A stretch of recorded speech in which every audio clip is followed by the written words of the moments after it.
ये स्टूडेंट, आज हम स्टार्ट करते हैं सिक्योरिटी इन क्लाउड। आज का जो टॉपिक है हमारा वो है सिक्योरिटी इन क्लाउड। क्लाउड में सिक्योरिटी, इस टॉपिक में हम पढ़ेंगे क्लाउड की सिक्योरिटी के बारे में। जो क्लाउड की सिक्योरिटी है वो किस तरह से कंसर्न होती है, ये क्या होती है, ये हम आज के टॉपिक में पढ़ेंगे। सिक्योरिटी, क्लाउड कंप्यूटिंग में सिक्योरिटी एक मेजर कंसर्न है, क्योंकि जो सिक्योरिटी है वो क्लाउड का एक मेन पार्ट है। हम अपने डेटा को सिक्योर करके रखना चाहते हैं।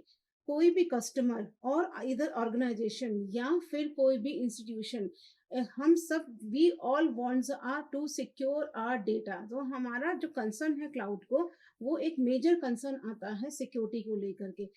जो क्लाउड में डेटा है वो इनक्रिप्टेड फॉर्म में होना चाहिए। फिर हम कह सकते हैं कि जो क्लाइंट को एक्सेस मिलता है, मीन्स डायरेक्टली डेटा को यूज करने की जो एक्सेस मिलती है क्लाइंट को, उसके बीच में जो भी अपना शेयर डेटा है, इसके बीच में क्या होता है कि आप सर्विसेज अप्लाई होनी चाहिए, जैसे कि प्रॉक्सी या ब्रोकरेज सर्विसेज है। तो इस टाइप की जो सर्विसेज हैं वो अप्लाई होना चाहिए, तो फिर एक्सेस होना चाहिए क्लाइंट का डेटा पर। फिर हम कह सकते हैं कि जो क्लाउड सिक्योरिटी है that is a complete bundle of a technology. तो उसमें क्या क्या आता है आपका, that is a complete bundle of a technology. So we can say जैसे कि उसमें प्रोटोकॉल्स होते हैं, प्रोटोकॉल्स एंड जिस पर वो रन होता है। प्रोटोकॉल्स के साथ साथ एक एप्लीकेशन जिस पे जो रूल्स के साथ चलता है या नियम के साथ चलता है। और डेटा, क्लाउड कंप्यूटिंग का इन्वायरमेंट और एप्लीकेशन, ये सारे के सारे, क्योंकि डेटा कि हमारी सिक्योर होना चाहिए।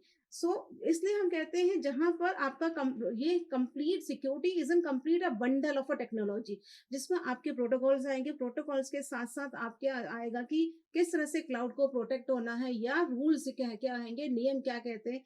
दूसरा हम कहेंगे कि जो कंप्लीट क्लाउड का जो कंप्लीट डेटा है वो किस तरह से हेल्ड होगा, या जो एप्लीकेशन है ये जिस एनवायरमेंट में क्लाउड रन हो रहा है। ये सारे हमारे प्रोटेक्टेड होना चाहिए। ये एक ओवरव्यू था हमारी क्लाउड सिक्योरिटी के बारे में। हम कुछ एग्जांपल्स भी ले सकते हैं जिसके लिए हम क्लाउड को सिक्योर करके चलते हैं, जिसमें आता है हमारा जैसे फिजिकल नेटवर्क।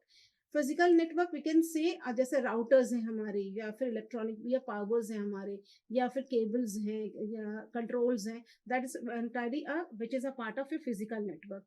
मतलब जो हमारे फिजिकल नेटवर्क का पार्ट है वो पोर्शन। फिर आता है हमारा डेटा स्टोरेज। डेटा स्टोरेज में हम कह सकते हैं हार्ड ड्राइव्स एक्सेट्रा। फिर हम लेते हैं डेटा सर्वर्स।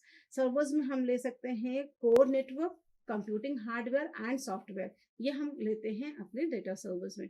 फिर हम ले सकते हैं जैसे हमारा computer virtualization framework. Virtualization framework में आता है आपका जैसे वर्चुअल मशीन हो गई, सॉफ्टवेयर हो गए, या फिर आपके गेस्ट मशीन हो गई, ये हमारे वर्चुअल मशीन में आती है।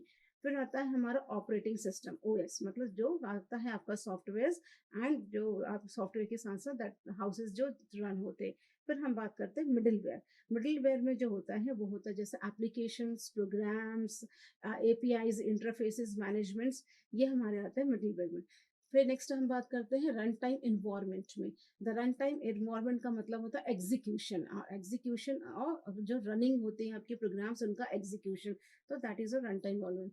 फिर हम बात करते हैं डेटा। डेटा में आता है आपका जैसे such like the all the information which is stored, जो इंफॉर्मेशन जो कि क्या है आपके स्टोर है, वो इंफॉर्मेशन हमारा आता है डेटा में से मॉडिफाइड ना हो सके या इसको कोई और एक्सेस ना कर सके। फिर आता है हमारा जैसे कि आपका and users application. And user application such like आपके जो कंप्यूटर्स हैं, मोबाइल्स हैं, डिवाइसेस हैं, आईओटी एप्लीकेशंस हैं, डिवाइसेस हैं, ये सारा। That entirely comes to cover for our security. ये सारे पॉइंट्स हम अपनी सिक्योरिटी में कंसर्न करके चलते हैं। Thank you.